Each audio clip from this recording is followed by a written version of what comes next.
네, 블록체인 나우 마지막 4부의 시작입니다. 안녕하세요. 아나운서 이은주입니다. 세계 최초, 국내 최초 블록체인 전문 경제방송 글로벌 A에서는 비트코인부터 알트코인의 행방들, 또 다양한 국내외 소식들 살펴보고 있습니다. 저희는 매일 아침 8시에서 12시까지 4시간 동안 생방송으로 진행하고 있고요. 저희 업계에 계시는 다양한 전문가분들과 저희 시장 공부하는 시간 갖고 있습니다. 올레TV 187번, HNTV 417번, 그리고 유튜브에서 블록체인 나우 검색하시면 실시간으로 시청하실 수 있습니다. 그럼 이승익 기자의 풍문레이더 지금 바로 시작합니다.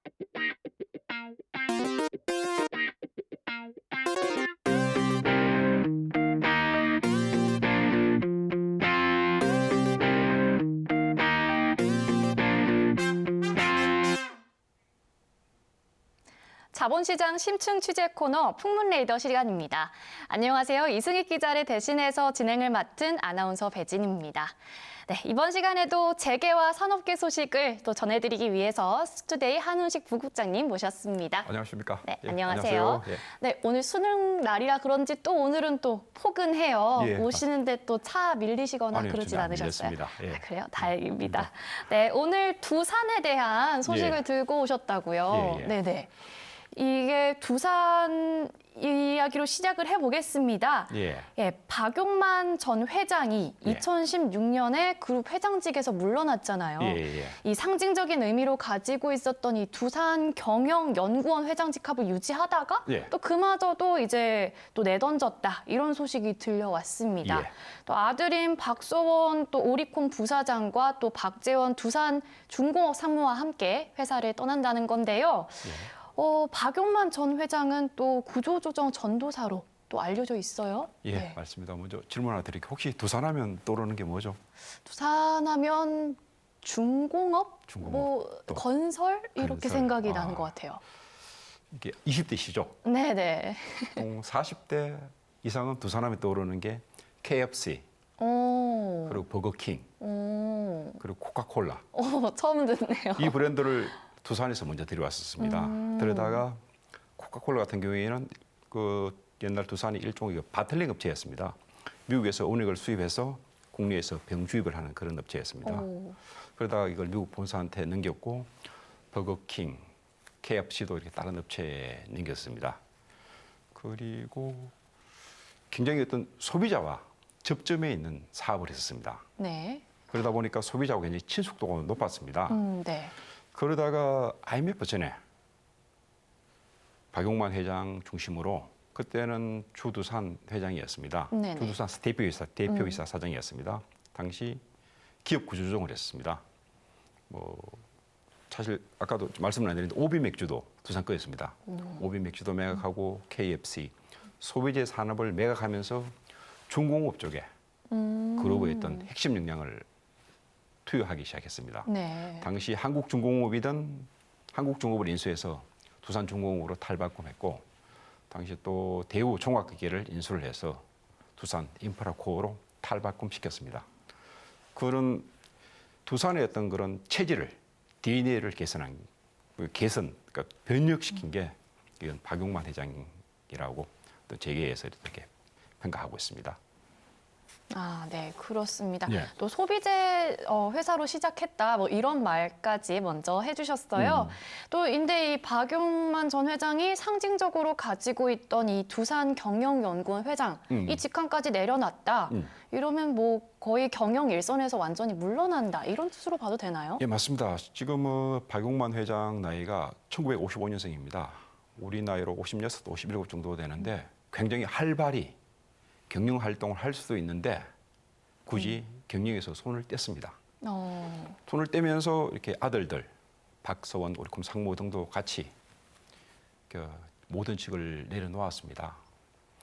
그동안 한국 측의 어떤 가장 큰 문제점이 뭐 어떤 소유와 경영의 분리였는데 사실 지금 박용만 회장 일가가 주두산 계열사들 뭐 지주회사 포함해서 지분을 가지고 있습니다.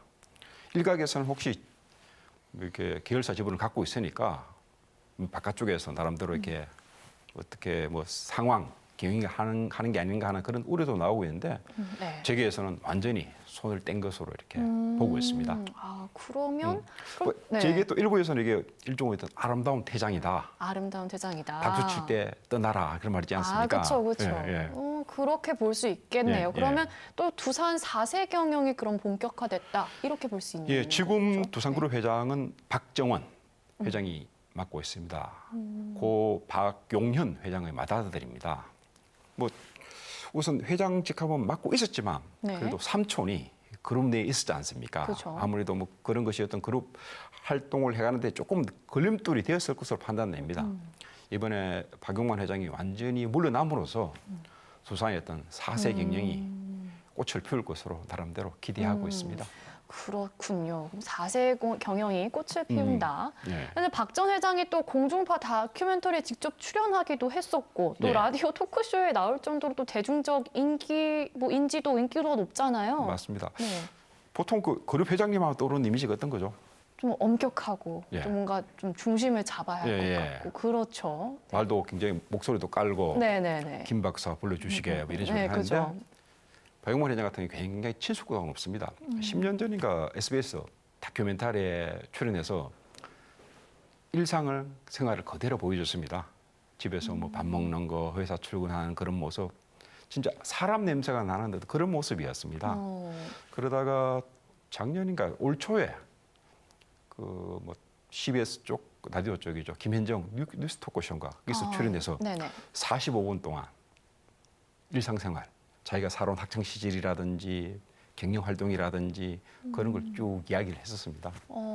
또 이런 일상적인 이야기를 또 이렇게 회장이 예, 예. 또 이렇게 풀어놓기가 쉽지 않았을 텐데, 그죠? 그러다 보니까 네. 이분은 또 이렇게 SNS 활동도 나이가 지금 60임에도 불구하고 네. 그런 활동 열심히 합니다. 오. 사실 이번 최근에 회장직에서 물러나면서 SNS에 1999년부터 두산타워에서 네. 일을 했었습니다. 네. 수십 년간 20몇 년 동안 해왔던 일자리를 놓게 된다는 그런 또 소회도 남기기도 했습니다. 그렇군요. 근데 이 박 전 회장이 한때는 또 총리가 이런 총리 하마평에 오르기도 했었어요. 또 내년 새 정부를 출범을 앞두고 또 총리 후보로 다시 소환될 수 있을까 하는 관측도 예, 나오거든요. 맞습니다. 네. 사실 올 초 이낙연 총리가 물러나섰을 때 민주당 쪽에서 총리로 모시려고 했었습니다. 그러다가 박용만 회장이 이렇게 직접 거절했다는 그런 후문이 있습니다. 사실 또 내년에 또 대선이 있지 않습니까? 그죠. 대선이 있다 보면 대중적인 인지도가 있고 나름대로 어떤 기업인으로서 왕성히 활동을 한 사람이 새로운 총리 후보로 물망에 오를 것으로 보입니다. 제가 보기에는 1순위가 네. 아직 우리 총리 중에서는 기업인 출신들이 없습니다. 기업인 출신 중에서 나름대로 총리 후보에 오를 수 있는 사람이 박용만 회장인 것으로 나름대로 판단됩니다. 예. 기업 일가에서 나올 수 있는 총리 예, 예. 후보로서 예, 예. 네, 그렇군요. 예. 근데 또 두산 이야기를 하자니 이 예. 아들 박서원과 또 그의 아내 조수혜 전 아나운서를 또 빼놓고 얘기할 수 없을 것 같아요.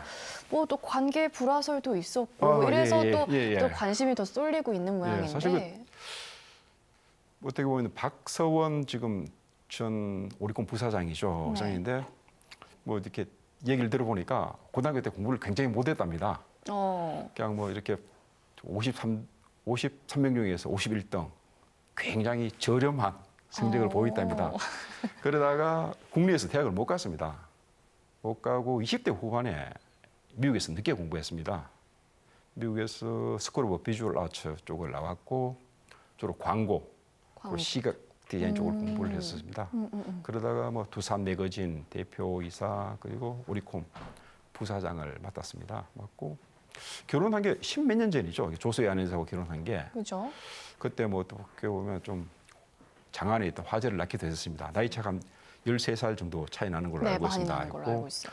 원래 또 박선 부사장이 LG가 쪽 사람하고 한번 결혼을 했었습니다. 하고 이혼 이후에 조수혜 아나운서를 만났습니다. 아하. 만났고 좀 한간에서 좀 불화설이 있었습니다. 이랬었는데 최근 보니까 같이 또 이렇게 SNS에 그 뭐 사진 같이 찍은 거 셀카라고 합니까? 아, 네. 그것도 올렸더라고요. 네, 다시 올렸더라고요. 예, 그래서 네. 불화설은 아닌 것으로 뭐 판단되는데 네.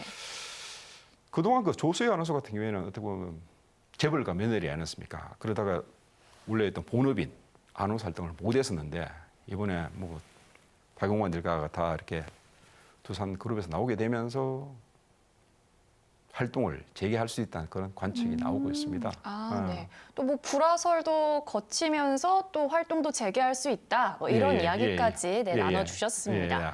네, 다음 이야기는 조금 안타깝습니다. 예, 예. 네, 재계 상위 10개 그룹 중에 삼성과 현대자동차만 계열사 일감 몰아주기. 예, 이게 예. 즉 내부 거래 행태가 나타났다. 뭐 이런 소식인데요. 이게 재계서열 1, 2위가 이렇게 모범이 되기는커녕 또 오히려 악습을 타파하지 못하고 있다. 이런 얘기로 맞습니다. 보여집니다. 이게 사실 공정위가 최근 그 발표한 2021년 공시대상 기업집단 내부 거래 현황에 따른 것입니다. 국내의 그 10대 그룹이라고 했습니다. 삼성, 현대차, SK, LG, 네. 그리고 뭐 롯데, 하나, 현대중공업, 그리고 네. 신세계, 그리고 CJ가 들어갑니다. 네. 10대 그룹 전체의 어떤 그런 내부 거래 현황을 살펴봤었을 때 다른 기업들 8대 기업들은 다 이렇게 내부 거래가 이렇게 감소를 했습니다. 그런데 유독 삼성과 현대차만 어허. 내부 거래가 증가한 것으로 나옵니다. 어허. 네. 이게 뭐 총수나 또 총수 2세가 보유한 기업 지분이 많을수록 내부 거래 비중이 높아진다. 뭐 이런 현상인 것 같은데 이게 계속 되는 것 같은데. 그러니까 이 부분은 전체 우리나라 자산 5조 이상 71개 기업 집단을 대상으로 했었을 때 그 총수라든지 총수 2세의 어떤 지분이 높은 기업일수록 내부 거래가 높다는 그죠? 그런 판단이 나왔습니다. 그게 왜냐? 쉽게 얘기해서 재벌 총수는 그렇습니다. 이게 자기 회사니까 어떻게 보면 이렇게 내부 거래를 통해서 자신들의 어떤 그 이익을 극대화하겠다는 그런 것입니다. 가령 예를 들어 보면 그 재벌 총수가 뭐 자녀들한테 10대 때는 이렇게 뭐 주식이라든지 현금을 증여를 합니다. 그러다가 자녀가 20대가 되면 회사를 차려줍니다. 회사 차려주면서 일감을 몰아주는 거죠. 그럼 회사가 규모가 커질 거 아닙니까? 그죠? 이익도 늘게 마련이고 그러다 보니까 또 이렇게 자녀가 나이가 들면 30대가 되면 그 일감 몰아준 회사를 통해서 배당 소득 아하. 그리고 급여를 받습니다. 결국 부가 그대로 축적이 되는 거죠. 이전이 되고 자연스럽게. 한국 재벌의 어떤 그런 그 고질적인 어떤 병폐인데도 아하. 아직까지 고쳐지지 않고 있는 그런 상황입니다. 아, 그죠. 이 내부 거래가 계속 많아지면서 부가 부를 쌓는 맞습니다. 안 좋은 예, 예. 네, 현상인 건데 예. 이 금융 계열사가 총수 일가 등에게 빌려준 돈이 2,900억 원으로 예, 예. 집계가 됐어요. 예, 이런 예. 거래로 인해서 이게 금산분리 원칙 이런 게 저해될 수 있는 가능성도 보여지는데요. 예, 맞습니다. 네. 그 그룹사 중에서도 소위 말하는 금융사가 있고 비금융사가 있습니다. 그 금융사의 자금을 총수 일가 쪽에 빌려줌으로 해서 총수 일가가 지배력을 더욱 공고히 하는 그런 수단으로 악용되고 있는 게 현실입니다. 아, 네. 이렇게 내부 거래 비중이 큰 업종에는 자율적으로 일감 나누기 확산에 초점을 둔 연성규범 이런 것도 도입이 필요해 보인다고 또 생각이 됩니다. 맞습니다. 뭐 이게 뭐 제도적인 차원에서 뭐 정부 쪽에서 계속 이렇게 내부 거래 하지 말라는 식으로 강령을 할 수 없지 않습니까? 그렇죠. 제도적으로 인센티브를 도입함으로써 이렇게 해서 계열사가 아닌 뭐 중소기업들과 이렇게 동반 성장 협약을 맺어서 내부 일감을 그쪽으로 몰아줌으로써 자연스럽게 어떤 그런 가치 상생할 수 있는 그런 기반을 마련하자는 겁니다. 그에 비례해서 정부에는 그 기업에게 인센티브를 제공할 수 있는 아하, 그런 그렇죠. 일종의 어떤 수단을 제공하자는 겁니다. 계열사가 동반 선장하면 좋으니까 이렇게 정부에서 인센티브를 주는 방식으로 또 예. 전환을 하면 나쁘지 예, 예. 않을 것 같다라는 예. 이야기까지 해주셨습니다. 네, 오늘도 재계와 산업계 소식 전해주신 한훈식 부국장님, 네, 감사드립니다. 고맙습니다. 네.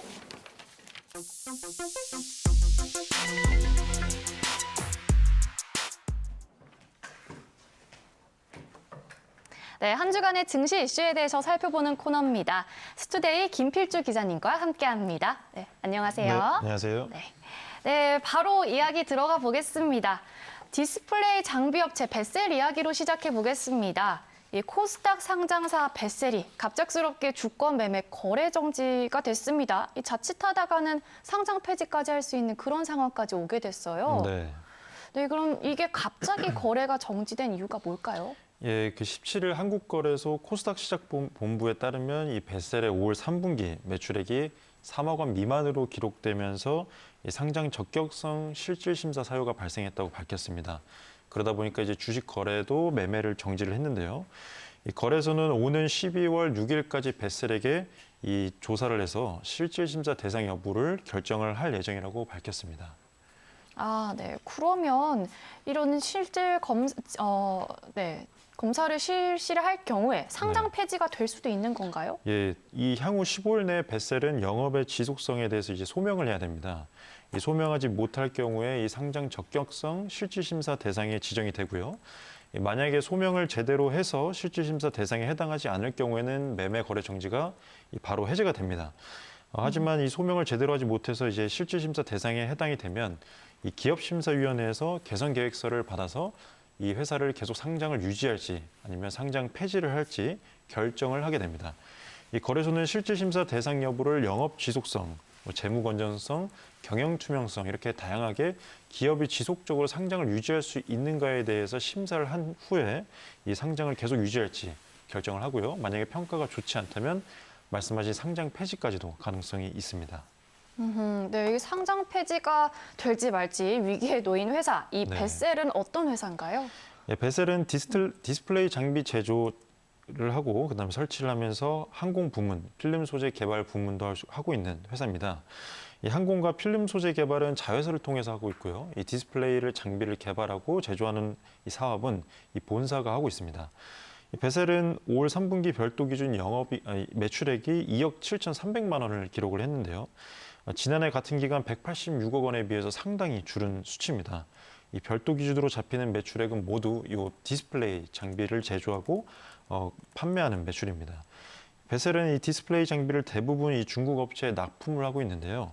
이 중국은 지난해 코로나19 사태 이후로 디스플레이 장비 관련해서 이 투자를 축소하고 있다 보니까 이 베셀에 직접적인 영향을 미치면서 매출이 급감한 것으로 파악되고 있습니다. 아, 네, 그렇군요. 코로나19로 또 중국에서 또 매출 급감이 되고 또 실질 심사 대상에 오르고 또 네. 상장 폐지 위협까지 있는데 네. 회사 측의 입장은 어떤가요? 예, 회사 측에서는 이 디스플레이 제조 공장에 인라인 시스템을 설계 제작하는데 수주를 받고 그다음에 이거를 1년에서 설치까지 1년 반까지 걸린다고 합니다. 이 매출은 완공 단계에서 인식하기 때문에 현재는 이제 발주만 받으면 매출이 인식되지 않는다라고 하면서 매출이 줄어든 것은 사실이지만 지난해 발주 물량이 조금 줄어든 것뿐이다라고 밝혔고요. 이어서 다만 5월 3분기를 저점으로 해서 4분기에 매출이 또 다시 본격적으로 살아날 것이라고 예상된다고 밝혔습니다. 그래서 이 부분을 거래소에 적극적으로 소명해서 이 실질심사 대상에 해당되지 않도록 잘 소명을 하겠다고 밝혔습니다. 네, 그러면 이 베셀의 재무 상황도 네. 어떤지 궁금합니다. 예, 네. 재무 상태를 봤더니 이게 그 좋은 재무 상태는 아닙니다. 아하. 5월 3분기 말 별도 기준 베셀의 현금성 자산은 1억 8천만 원밖에 없더라고요. 아하. 지난해 말에 비해서 약 94%가 감소를 했고요. 유동 비율도 50% 미칩니다. 1년 내에 갚아야 할 유동 부채가 1년 안에 현금화할 수 있는 유동 자산보다 2배 이상 많다는 거기 때문에 현재 부채가 자산보다 더 많은 상황입니다. 아하. 그러면 이 115억 규모의 전환사채, 뭐 이 이야기도 있어요. 네. 향후 물량 철회 가능성은 있을까요? 예, 이 네. 부채로 잡히는 전환사채를 이제 주식으로 전환하면 부채가 상당히 줄어들 수가 있습니다. 네. 그러다 보니까 이제 회사 측은 이 유동부채 전환사채가 있기 때문에 이거를 전환하면 이 재무구조가 상당히 개선이 될 것이다라고 밝혔습니다. 현재 베셀의 미상환 이 전환사채는 115억 원입니다. 전체 유동부채가 281억 원이니까 보통 한 40%를 차지를 하는데요. 이 시비가 주식으로 전환될 경우에는 이 부채가 확 줄어서 회사 측 입장대로 유동 비율이 줄어들 것으로는 예상이 됩니다. 하지만 이 주식으로 전환되면 결국에는 이 주식들이 시장으로 출회할 수 있기 때문에 오버행 이슈가 발생할 수가 있고요. 그러다 보니까 이 보유하고 있는 개인 투자자들은 이 물량이 많이 나올 것을 걱정할 수 있기 때문에 상당히 불안한 상태에 놓이게 됩니다. 만약에 이 주가가 만약에 그 주식이 만약에 출회가 되면 결국에는 주가는 계속 하락할 수밖에 없는 상황이죠. 하지만 이 전환사채의 이 전환가액 조정 리픽싱 한도가 찾아보니까 4,109원입니다. 현재 거래 정지 전 주가가 4,665원인데 만약에 주가가 추가적으로 하락을 해서 이 리픽싱 한도 이하로 만약에 떨어진다면 전환이 또 안 될 가능성이 있기 때문에 그때는 또 이 그 회사의 재무 상태가 계속 안 좋은 상태로 남아있지 않을까라는 이 우려가 발생하고 있습니다. 네. 주식이 출회가 되면 또 주가는 하락하는 현상 면치 네. 못하고 또 재무 상황에 또 안 좋은 상황이 있을 것 같다라고 말씀해 주셨습니다. 네. 다음에는 또 명문제약 이야기로 넘어가 보겠습니다. 지난 16일에요. 명문제약의 인수합병과 관련해서 확인되지 않는 소문을 담은 찌라시가 돌면서 주가가 장중 10% 가까이 떨어졌습니다. 회사 측은 찌라시에 대해서 강력한 대응을 밝혔지만 이미 투자자들은 피해를 봤다고 말을 했어요. 명문제약이 발표한 공시 내용은 구체적으로 어떤 거였나요? 예, 그 16일 금융투자업계에 따르면 이 명문제약은 지난 12일 최대주주 지분 매각 우선 협상 대상자였던 이 M2N을 대상자에서 해지시켰다고 공시를 했습니다. 이 명문제약은 향후 최대주주의 지분 매각과 관련해서는 다른 매각 논의가 진행되거나 구체적인 사항이 결정될 때 다시 공시하겠다라고 밝혔습니다. 아, 그렇군요. 근데 이 공시와 관련된 찌라시 내용이 궁금해요. 예. 문제는 이 공시가 나온 직후에 이 찌라시가 나온 게 문제였습니다. 이 확인되지 않은 정보가 돌았다는 것인데요. 이 내용은 간단했습니다. 실사 과정에서 거래 정지가 될 만한 요건이 밝혀졌다. 그래서 M2N이 이 입찰에 그리고 이 지분을 인수하는 것에 취소를 했다라고 이 찌라시 내용이 돌았고요. 이로 인해서 이 명문제약이 거래 정지가 될 것이다라는 이 헛소문이 퍼졌습니다. 그와 더불어서 이제 M2N 대신 LM바이오사이언스라는 이 비상장사가 이 명문제약을 인수할 것이다라는 이 근거 없는 소문이 돌았습니다.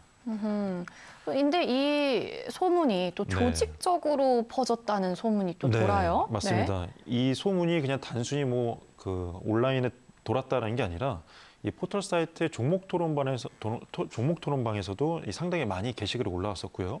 이 소액 주주들의 이제 오픈 채팅방 이런 것들이 있는데 거기서도 공격적으로 퍼졌습니다. 이 주가 시세에 관여하는 이른바 이 세력들이 종목 토론실과 소액 주주 오픈 채팅방을 돌면서 이 자신이 LM바이오사이언스의 대표인 양 소개를 하고 인수할 것이다라는 이런 근거 없는 소문을 또 퍼뜨렸고요. 이와 더불어서 이 명문제약 거래가 정지될 것이다라고 소문을 퍼뜨렸는데요. 심각한 거는 이 한 언론 매체에서 이 LM바이오사이언스가 명문제약의 인수 의향서를 제출했다라고 기사를 냈다가 또 이 기사를 없애버렸습니다. 아. 그러다 보니까 이 기사들을 본 주주들은 혹시나 이 사실인 줄 알고 결국에는 이 주식을 다 던지면서 이 헛소문에 휘둘렸다는 그런 상황이 발생했습니다. 다 뭔가 근거 없는 이야기로 보이는데 네. 그 찌라시의 진위 여부를 네. 이야기해 봐야겠죠, 그래도. 네, 맞습니다. 그 확인 결과 결국 이게 모두 사실이 아니었습니다. 이 명문제약과 M2N의 양측은 이 가격 차이로 M&A가 무산된 거였고요. 단순히 이 거래 정지 사실이 발생해서 이 무산됐다라는 건 이제 거짓말이었던 겁니다. 게다가 M2N 측이 계약을 철회한 것이 아니라 명문제약 쪽에서 이 계약 철회를 했다고 밝혀졌고요. 또 찌라시 내용처럼 전날 개장과 동시에 이 거래 정지가 될 것이다라는 것도 결국엔 새빨간 거짓말이었고 마지막으로 이 비상장사인 이 LM바이오사이언스가 인수한다는 내용도 모두 다 거짓말로 드러났습니다. 네, 찌라시도 또 거짓이었다. 근데 뭔가 명문제약이 또 타격을 좀 받았을 것 같은데 주가의 네. 움직임은 어땠나요? 예, 명문제약이 개장과 동시에 결국 주가는 10% 가까이 빠졌습니다. 이때 개인 투자자들은 주식을 대거 팔아치운 것이죠. 이 찌라시에 결국에는 농락을 당했고요. 현재 명문제약 주가는 10거래일 연속 하락 중에 있습니다. 아하, 그러면 주가도 하락을 해서 또 찌라시에 대해서 또 회사 측은 좀 많이 불편할 텐데 네. 구체적인 입장은 어떻게 밝혔나요? 예, LM바이오사이언스가 인수 의향서를 제출했다는 소문에 대해서 전혀 근거가 없는 사실임을 확인했다고 밝혔습니다. 이에 대해서 이 근거 없는 글에 대해서는 법적인 조치를 강구하는 한편 이 주가에 영향을 주는 어떠한 글이나 행동에 대해서도 이 단호하게 대처할 것이라고 밝혔는데요. 이와 더불어서 명문제약은 계속 이 M&A를 진행할 것이라고 밝혔습니다. M2M 말고 다른 인수자를 찾아서 최대 주주 지분을 이 매각을 계속적으로 진행한다는 계획입니다. 네. 명문제약에 대한 또 근거 없는 찌라시 이야기와 또 그 진위 여부, 그리고 다른 인수 파트너를 찾는다라는 이야기까지 전해드렸습니다. 네, 저희는 광고 보고 다시 오겠습니다. 이 많은 코인 중 나는 무엇을 믿고 선택해야 할까? 대한민국 어디서나 결제를 바로, 쓰는 즉시 할인이 바로. 난 페이코인을 믿고 쓴다. 코인을 바로 쓰다. 페이코인.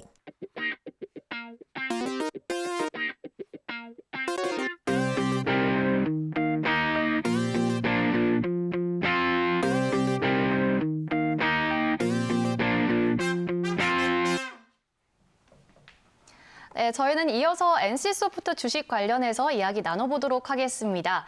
네, NC소프트 주식을 하루에 3천억 원 이상을 사들인 손 큰 투자자 때문에 좀 화제가 됐습니다.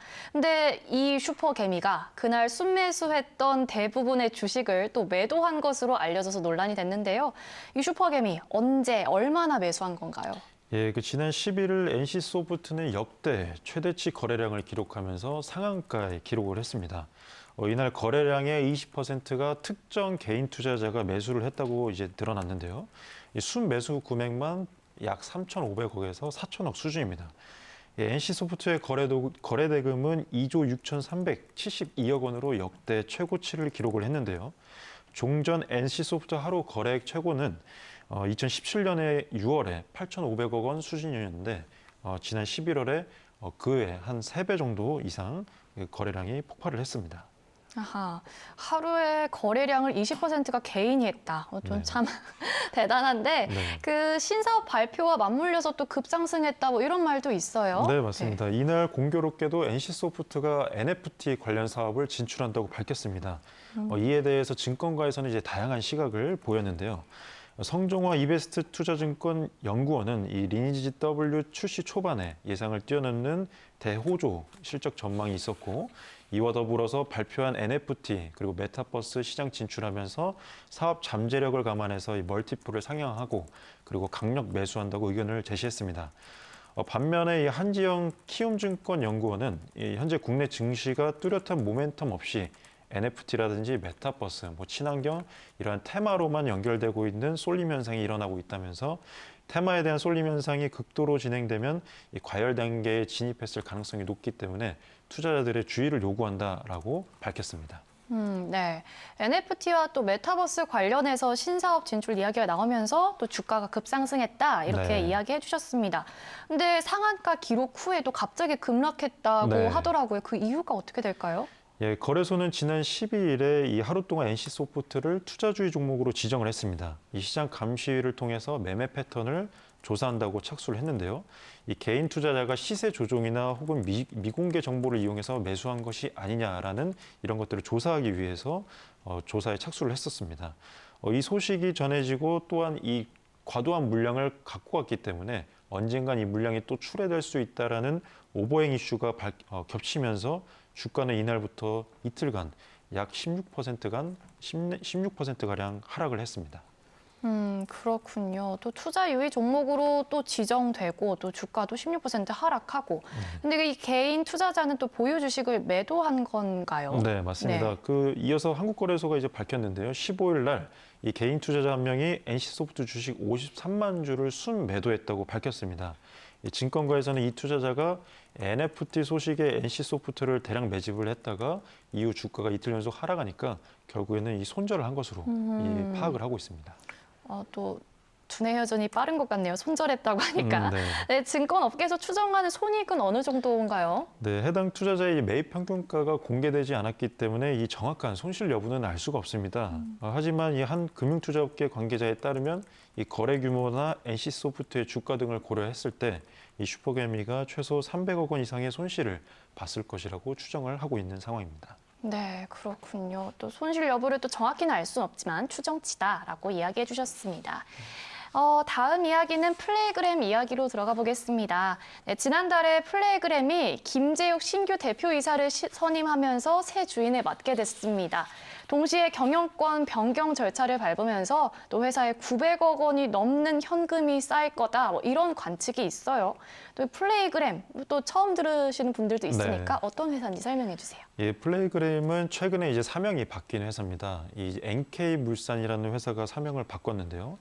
이 기업 구매 대행이죠. 이 MRO 사업 외에는 뚜렷한 모멘텀이나 신규 진출한 사업이 없었던 이 NK물산이 이 플레이그램으로 바뀌었습니다. 이 NK물산은 2016년 이후 올해 상반기까지 5년 넘게 지금 적자를 계속 지속을 해오고 있는데, 현재 이 새로운 주인이 바뀌면서 새로운 회사로 도약하고자 사명이 플레이그램으로 바뀌었습니다.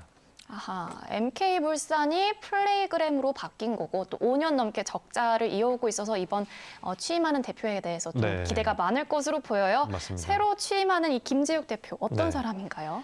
예, 회사는 지난달 29일 이 김성곤 대표이사의 사임에 따라서 김재욱 신규 대표이사를 선임했다고 공시를 했습니다. 이 김재욱 선임 대표이사는 당초 그 이정재와 정우성 등이 있었던 이 유명 배우들의 소속사인 아티스트 컴퍼니의 대표이사를 지냈었고요. 또 빗썸 코리아의 대표이사도 지냈었습니다.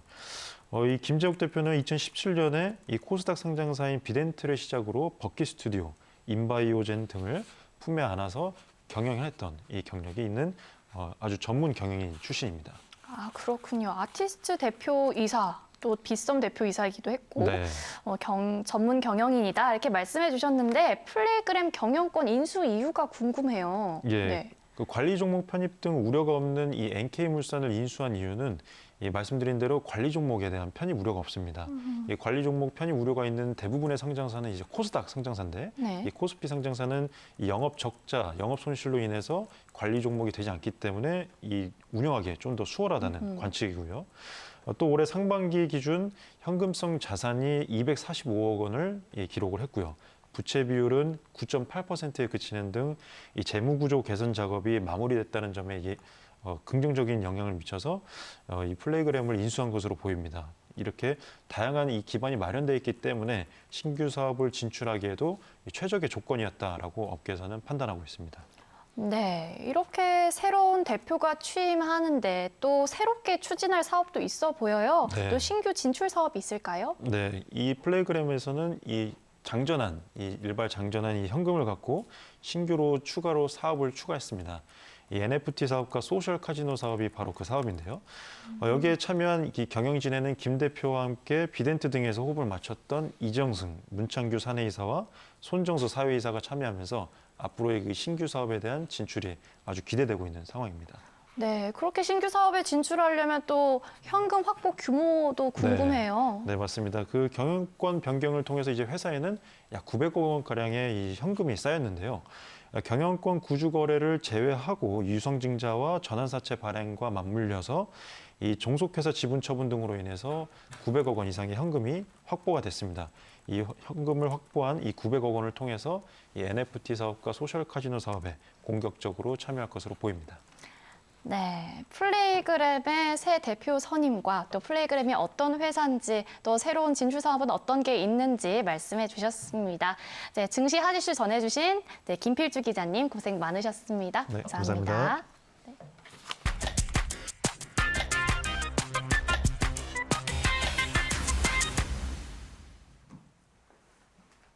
네, 이번 코너는 한 주간의 암호화폐 관련 소식을 전해드리는 블록 위클리 시간입니다. 오늘도 스튜디오에 김영석 전문위원 나와 계십니다. 네, 안녕하세요. 안녕하세요. 네, 안녕하세요. 저희 암호화폐 시장 좀 살펴볼게요. 최근에 자본이 눈에 띄게 증가를 했습니다. 네. 가격 변동성은 여전히 좀 매우 크지만 시장은 또 점차 또 우상향하고 있는 추세입니다. 그리고 또 이게 가장 많은 수익을 주는 투자 수단이 뭐냐 하면 또 암호화폐가 떠오르는 또 그렇죠. 그런 세계적인 흐름이 됐잖아요. 그래서 한국뿐만 아니라 또 세계가 지금 암호화폐 열풍이라고 해도 과언이 아닌데 그래도 또 아직까지는 또 암호화폐 시장이 또 걸음마 단계고 또 기타 자산에 비하면 또 비트코인도 마찬가지로 아직은 초기 단계라고 할 수 있잖아요. 그렇죠. 또 이렇듯이 암호화폐 시장과 비트코인은 또 그래도 앞으로 나아갈, 성장할 가능성이 매우 높아 보이는데 이런 암호화폐 광풍 시대, 이 암호화폐 투자하는 주체는 또 어떻게 설명할 수 있을까요? 우선 암호화폐에 투자를 하고 있는 그런 어떤 주체를 크게 세 가지로 나눠볼 수가 있습니다. 기관에서 투자를 한다라든지 혹은 법인 차원에서 투자를 하거나 그 외에 개인이 투자하는 경우가 지금 굉장히 많은 상황이죠. 근데 여기서 이 개인 투자자만 살펴본다라고 하면 우리나라의 이 개인 투자자가 600만 명이 넘어갑니다. 우리나라만. 와, 맞네요. 이 중에 20대, 40대, 20대에서 40대 사이의 투자자들이 거의 과반수를 차지를 하고 있어요. 그만큼 젊은 세대에서 암호화폐 쪽으로 눈을 많이 돌린다라는 얘기가 되겠죠. 그렇군요. 개인 투자자가 조금 600만 명, 전 이 숫자가 되게 낯선데요. 20대에서 40대가 과반수다, 이렇게 얘기 나눠주셨습니다. 또 암호화폐 투자가 또 2017년에도 엄청 붐이었잖아요. 근데 또 이거랑은 또 조금 사뭇 다른 양상을 보이고 있어요. 또 차이점이 어떤 게 있을까요? 단적으로 예를 들어본다면 제가 2017년에는 한국에 없었습니다. 제가 외국에서 생활을 하고 있었는데 네. 여기에서부터 비트코인 관련해서 결제를 받는 식당이나 가게들이 점차 늘어나기 시작을 했었고 저도 뭐 한국에 있는 친구들한테 비트코인 투자를 해라라고 추천을 많이 했었는데 네. 그때는 제가 이상한 사람이 됐었죠. 왜냐하면 비트코인이라든지 각종 암호화폐들이 그때까지는 약간 도박성이 짙은 그죠, 맞아요. 자산이라고 취급을 받았었기 때문에 그렇게 많은 관심을 받지는 못했습니다. 암호화폐 자체가. 그죠. 그런데 요즘 들어서 2020년, 2021년 들어서는 가장 큰 변화라고 하면 우선 이 암호화폐 쪽에 종사하는 종사자가 굉장히 많이 늘어났어요. 그죠. 네. 종사자가 늘어난 만큼 그에 대한 수요도 훨씬 더 많이 늘어났다라고 생각을 할 수가 있겠죠. 네. 그리고 이 암호화폐의 질도 굉장히 많이 높아졌습니다. 암호화폐뿐만 아니라 이런 블록체인 기술이라든지 아니면 거래소의 시스템 전반적으로 이제는 어느 정도 양지로 올라오지 않았나라고 평가를 할 수가 있겠고 특히 기술들이 상당히 많이 개발이 되고 발전을 하고 있죠. 2017년, 18년 그때는 NFT 기술이 블록체인에 그렇게 도입이 못 됐었던 시기였고 지금 뭐 NFT뿐만 아니라 메타버스 등등 각종 기술들이 끊임없이 발전을 하고 있기 때문에 이게 암호화폐가 아직도 지금 시작 단계구나라고 생각을 할 수가 있습니다. 2017년에 비해서는 또 암호화폐랑 또 거래소랑 또 블록체인 기술의 질이 또 많이 달라졌다 이렇게 말씀을 하셨는데 또 2017년에 미리 그렇게 친구들에게 또 암호화폐를 하라라고 이야기한 선구안이 있으셨잖아요. 근데 또 친구들처럼 암호화폐를 도박에 비유하는 사람들도 있어요. 근데 확실히 문제점도 있을 것 같긴 해요. 어떤 게 문제점이고 또 해결 방법은 또 어떤 게 있을까요? 저도 지금 암호화폐 산업에서 종사를 하고 있고 개인적으로는 이 암호화폐를 도박에 비유하는 그런 의견들이 굉장히 안타까워요. 사실 듣기 싫은 말이기도 하고 다만 현재 암호화폐가 도박이다라는 얘기를 들었을 땐 일부 뭐 거래소라든지 아니면 재단에 잘못도 분명히 있다라고 생각을 합니다. 비트코인이라든지 뭐 이더리움 이렇게 시가총액이 높고 굉장히 건실한 암호화폐라고 하면 도박이라는 말을 들을 수가 없겠죠. 그쵸. 누구 한 사람이 좌지우지할 수 없는 그쵸. 정도의 시총이니까. 그런데 뭐 우리나라의 속히 말해서 김치코인이라고 하죠. 이 김치코인 같은 경우에는 시총이 아무래도 낮다 보니까 네. 재단이나 아니면 일부 세력들이 쉽게 가격 조정을 할 수 있는 환경이 마련이 되어 있고 특히 거래소에서 이런 약간 장난치는 사람들에 대해서 감지를 못하는 경우가 많았고 뭐 이상거래 탐지 시스템이 있다 하더라도 애초에 재단이 거래소와 같이 손을 잡고 이런 뭐 가격이라든지 물량이라든지 이런 흐름을 조절을 해버리면 네. 일반 투자자 입장에서는 당할 수밖에 없는 그죠. 상황이 되는 겁니다. 또 비트코인 같은 건실한 암호화폐만 있다면 또 문제가 없겠지만 뭐 김치코인 같은 것도 말씀하셨고 예. 근데 또 거래소가 장난치는 거 말씀하셨고 근데 또 요즘 제가 또 관심 있는 게 밈코인이 좀 관심이 있거든요. 도지코인이나 네네 이런 거. 시바이누나 예. 그런 거에 대해서는 또 어떻게 보시나요? 향후 전망이 좋을까요? 암호화폐에서 가장 또 중요한 것 중에 하나가 이 흥행성입니다. 흥행성이 확보된다라고 하면 자연스럽게 사람들이 많이 관심을 갖게 되겠죠. 네. 그에 따라서 거래량도 활발해지고 자동으로 저절로 홍보 효과가 일어나다 보니까 네. 사람들이 많이 관심을 갖고 또 새로운 신규 투자자가 유입이 될 수가 있어요. 그런데 가장 중요한 것은 제가 방송을 통해서 여러 번 말씀을 드렸지만 암호화폐에 투자를 하려고 했을 때는 그 암호화폐가 가지고 있는 플랫폼과 그 비전이 실제로 실현 가능성이 있느냐. 근데 제가 보기에는 대다수의 밈코인들 네. 갑자기 뭐 생겨나서 없어지고 이런 코인들을 보면은 단적으로 예를 들어보면 최근에 오징어 게임 그쵸. 코인이 맞아요. 있었죠. 네. 33만 원 정도까지 네, 올라갔다가 맞아요. 0달러에 수렴하는 이런 코인들을 자세히 보면 비전이라는 게 없다라는 얘기입니다. 플랫폼도 없고 이 암호화폐를 가지고 하려고 하는 게 무엇인지 어디에 쓰일 것인지 그 사람들에게 어떤 혜택을 가져다 줄 것인지 그것도 아니라면 적어도 화폐로서의 기능은 할 수 있어야 되는데 아하. 예, 밈코인의 경우에는 그게 사실 많이 취약하다라는 거죠. 그러니까 이 밈코인에 네. 투자를 하는 사람들은 물론 나름대로의 투자 철학도 있고 가능성도 보고 네. 차트를 분석한다든지 이런 행위들이 있었겠지만 사실은 이 플랫폼이 아무것도 없다라는 걸 알고 투자한 사람들도 많아요. 아하. 예. 그래서 네. 초기에 투자를 하신다 아니면 뭐 암호화폐를 접하신 지 얼마 안 됐다라고 하신다면 사실 밈코인에 투자하는 것은 굉장히 좀 위험한. 위험하다. 그렇군요. 그러니까 플랫폼과 비전을 봐야 한다. 이렇게 말씀을 해주셨어요. 근데 또 제가 듣기로는 제가 코린이어서 그런지 이렇게 코인의 이름이 많이 노출되면 예. 또 그때 바로 사서 이렇게 단타를 해라. 이런 말을 또 들었었거든요. 근데 예. 그런 거에 대해서는 좀 부정적으로 보시는 건가요? 사실 저는 지금 이 얘기를 처음 들어봤어요. 아, 정말요? 예. 아, 뭐 단순히 코인 이름이 많이 노출이 된다라고 해가지고 그때가 뭐 매수 적기다라고 한다면은 예를 들어서 뭐 특정 코인 A 코인이라는 게 있는데 이 A 코인 스캠이다, 사기다. 네. 뭐 대표가 구속이 되었다라는 얘기가 계속 나온다고 해서 살 수는 없는 얘기겠죠. 그렇죠. 예.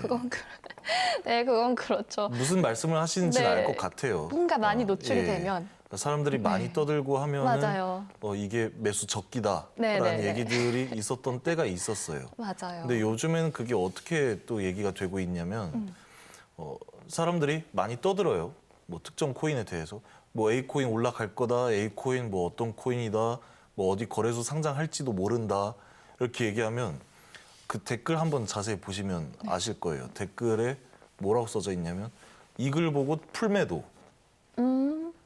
이 글 보고 내가 지금 사람들이 많이 떠들기 시작하니까 아. 내가 가지고 있는 이 코인을 전부 팔아버리겠다. 어머, 뭐 그런 말도 있기 때문에 그거는 조금 많이 위험하네요. 어쨌든. 이거는 공부한다고 얻으실 수 있는 아. 경험치가 아니에요. 네. 예. 제가 녹화 전에 공부를 하고 있다고 말씀을 드려가지고. 예. 네. 그러면 이 향후 암호화폐 미래 또 어떻게 보시고 있나요?